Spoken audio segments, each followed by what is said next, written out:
আজকে যে রেসিপিটি করে দেখাবো পনির বাদাম পেঁয়াজু।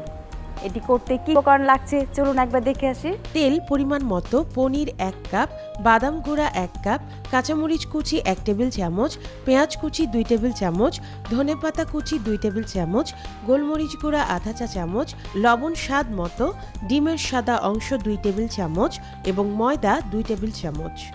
দেখে নিলেন কি কি উপকরণ লাগছে, চলুন রেসিপিটি তৈরি করি। আমি তেল গরম দিচ্ছি।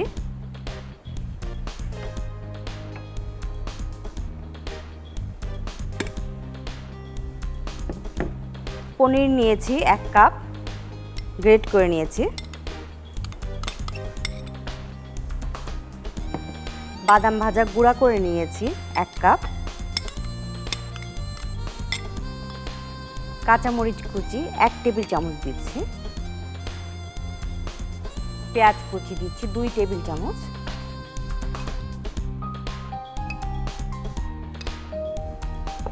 ধনের পাতা কুচি দিচ্ছি 2 টেবিল চামচ।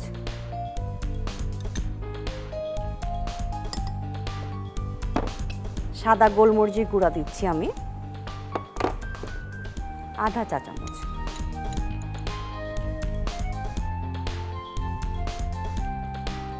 লবণ দিচ্ছি পরিমাণ মতো 2 টেবিল চামচ। ডিমের সাদা অংশ নিচ্ছি। আর একটু বাইন্ডিং এর জন্য ময়দা নিচ্ছি 2 টেবিল চামচ দিচ্ছি, লাগলে আর একটু নেব।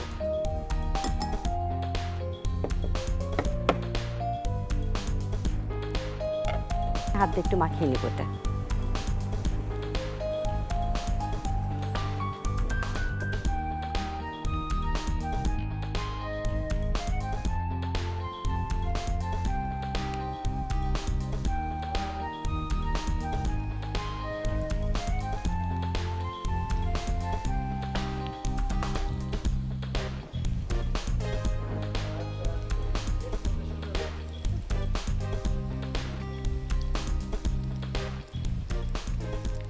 আমার ভাজা হয়ে গিয়েছে, আমি উঠিয়ে নিচ্ছি।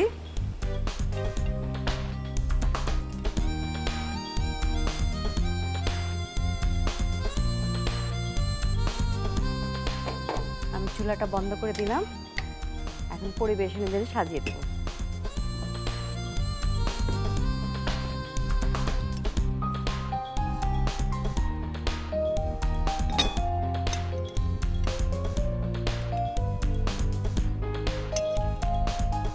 ধনেপাতা ছিটিয়ে দেবেন